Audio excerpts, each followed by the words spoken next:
word jihad is mentioned in the Quran about 41 times. The words mercy, peace, and compassion are mentioned about 355 times. Yes, come in. Come on in, Riaz. Sit down, please.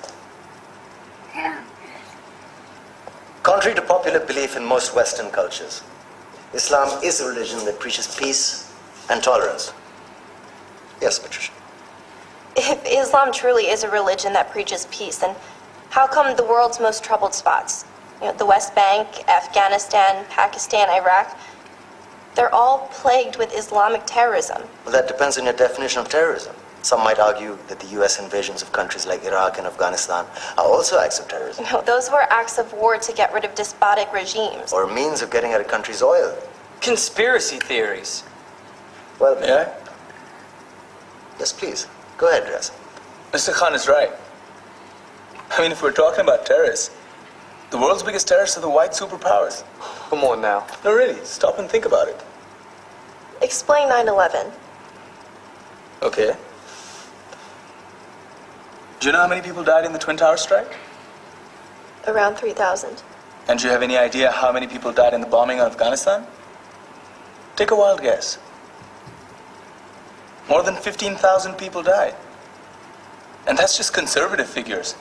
About 50,000 tons of explosives were dropped on innocent civilians. Men, women, children. Yeah, but that was because of the Taliban.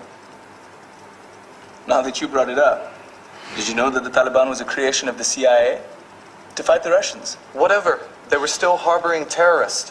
Yeah, right. Terrorists that were never found. Just like the weapons of mass destruction that were never found in Iraq. Do you want to get into the death toll in Iraq?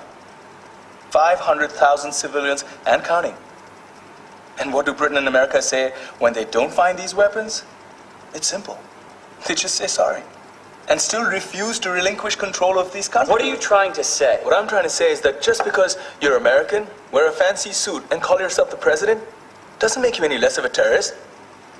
I'm saying that if you don't stop meddling in other people's countries, you will face a backlash. If Muslims like you feel that way, then why don't you get out of our country? We will. As soon as you promise to leave ours.